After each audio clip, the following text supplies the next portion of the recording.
Hey there and welcome. If you're the kind of person who just loves to learn, optimize, and really peek under the hood to see how the world actually works, you are in exactly the right place.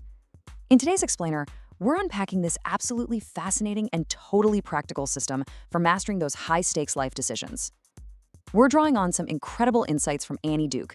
She's a world-class poker player who spent 20 years at the table and won millions. But look, this isn't about how to crush a game of Texas Hold'em. It's really about taking the raw mechanics of poker, a world where you literally never have all the information and where luck and skill just constantly collide, and applying them to your career, your investments, your relationships, the whole shebang. We are going to completely rewire how you look at success and failure. Now, here's a question that sounds super simple, but it's actually kind of uncomfortable to answer. Did you succeed because you're smart, or were you just lucky? We all love to take credit for our wins, right? But I want you to imagine a scenario. Let's say someone gets way too intoxicated. It's 2 a.m., and instead of just calling a cab, they decide to drive home. They're speeding, they blow through 3 red lights, and miraculously, they pull into their driveway, completely safe, not a single scratch on the car. Now, getting home safely is a fantastic outcome, but was it a good decision? Absolutely not. No way. It was a terrible, reckless decision that just happened to have a lucky result. And this creates some major cognitive dissonance for us because it proves that a great outcome can absolutely come from a disastrous decision. Think about it. When that driver wakes up the next morning, they might actually trick themselves into thinking, hey, driving impaired isn't actually that dangerous. And that is a dangerous trap. Okay, let's dive into this. We've mapped out this explainer into 5 clear steps to help shift your mindset. 1. The danger of good results. 2. Why life is poker, not chess. 3. Betting on your beliefs. 4. The AVA framework. And 5. Surviving the tilt. All right, kicking things off with section 1, the danger of good results. As we just saw with our reckless driver, the absolute most dangerous teacher in your life is actually accidental success. When something works out perfectly despite your terrible judgment, your brain just wires itself to repeat that bad behavior. And this highlights a pretty universal human flaw, the self-serving bias. When we win, oh, we're total geniuses, our skill was undeniable. But when we lose, well, the market was crazy, the timing was just off, we just had incredibly bad luck. Let me give you a perfect example straight from the source material. The speaker was once the CEO of an AI company, and it ended up becoming the 20th fastest growing tech company in the US. The natural assumption you'd make, wow, I must be a visionary leader. But the honest to goodness truth, they were simply the right company, solving the right problem at exactly the right time. 5 years earlier or 5 years later, that same company wouldn't have even survived. The tide is often way more important than who's rowing the boat, but our bias completely blinds us to that reality. So to truly master your decisions, you've got to ruthlessly break down your outcomes. Let's look at a 90-10 split. The speaker once faced a massive career crossroads: join a fast-growing startup as CEO or take a C-level role at Company B, which was this massive public company worth $10 billion. After doing the math, he chose Company B. Fast forward, the startup folds, but Company B's stock absolutely surges 500%. Brilliant move, right? Well, let's dissect it. Making the calculated choice to suppress his ego and join the bigger company, that was the 10% skill. But that massive 500% stock surge, that was pure 90% luck. And later on, when the industry shifted and the stock plummeted 90%, and he failed to sell his shares just because he was emotionally attached, that wasn't that luck at all. That was just a flat-out dumb mistake. The big takeaway here is that a single situation usually contains skill, luck, and foolishness all mixed together. Your job is to audit that mix and be brutally honest about it. Moving right along to section 2, life is poker, not chess. So we all kind of suffer from this illusion that if we just gather enough data, we can guarantee a good outcome, right? We wait and we wait and we wait for perfect information before finally making a move. But that's just not how the real world operates. And this brilliantly illustrates the danger of waiting for more information. There's this famous study by Columbia researcher Sheena Iyengar. In a grocery store, they set up a tasting table with 6 varieties of jam. Then the next weekend, they set up the exact same table but offered 24 varieties. Naturally, that massive 24 jam display drew a huge crowd. But here's the kicker. When it actually came time to buy, the folks who only had 6 options bought significantly more jam than the people staring at 24 options. Giving people more information and more choices didn't give them certainty. It literally created severe analysis paralysis. A lot of the time, demanding more information is just an excuse for us not to pull the trigger. We suffer from this paralysis because deep down, We really want life to be like chess. In chess, the game is incredibly complex, sure, but the entire board is visible. You can see every single piece, every position, every limitation. It's all right there. But guys, life isn't chess. Life is poker. In poker, the truth is constantly hidden from you. You don't know the other player's cards, you don't know what the dealer's going to flip next, and you certainly don't know if the person staring across from you is bluffing. And in life, whether you're choosing a career, a partner, an investment, you never get to see the full board. You are always dealing with hidden cards. So let's look at how this builds into a highly practical tool that you can literally start using today. When you're staring down a tough choice, stop trying to uncover every single hidden card. It's impossible. Instead, just draw a simple 2-column ledger. In column 1, strictly list your visible facts. What do you actually know with 100% certainty? Then, in column 2, list your hidden cards and assumptions. What are you merely hoping to be true? What are the actual unknowns? The moment you visually separate hard facts from wishful assumptions, your whole decision-making process instantly becomes cleaner and, honestly, way less intimidating. That brings us to section 3, betting on your beliefs. Okay, so even with a clean ledger, eventually you have to act.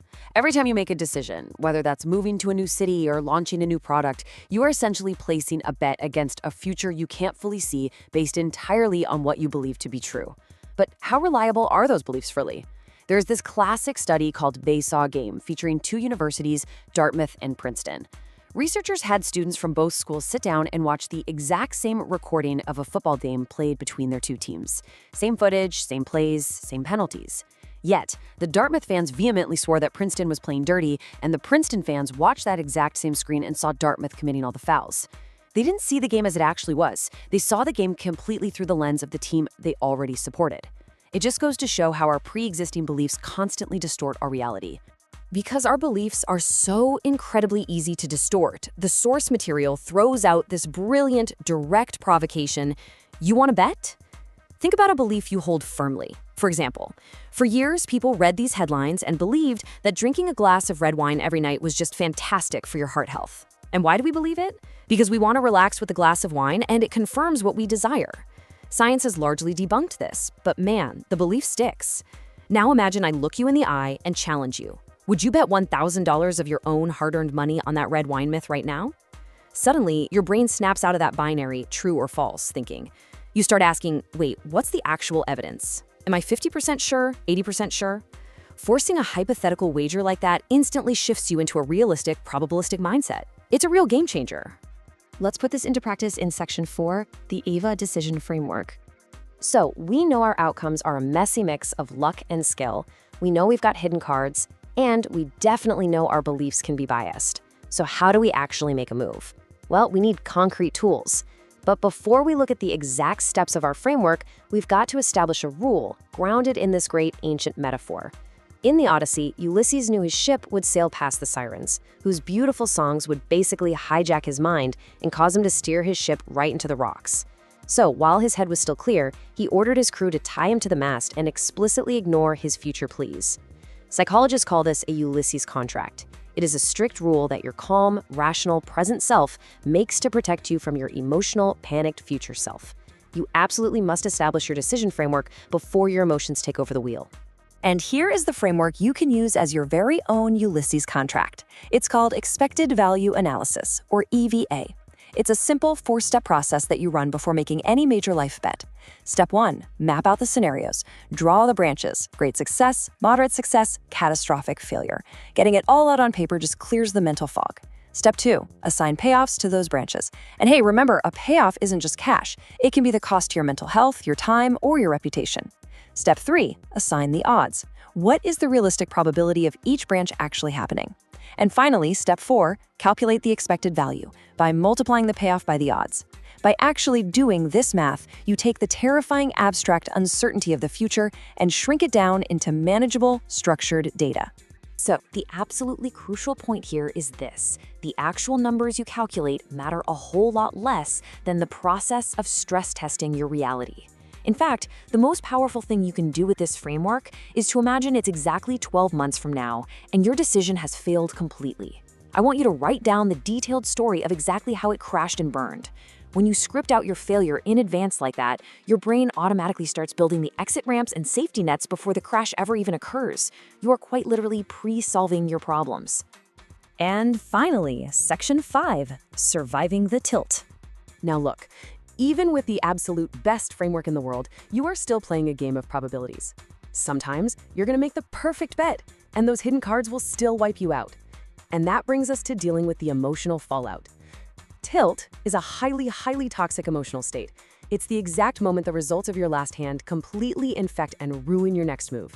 Maybe you made a brilliant decision, lost purely due to bad luck, and now you're spiraling into anger and self-punishment, thinking, oh, why do I always screw things up?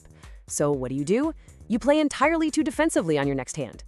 Or maybe the exact opposite happens. You get incredibly lucky, you feel utterly invincible, and suddenly you're making wild, reckless bets. The craziest part?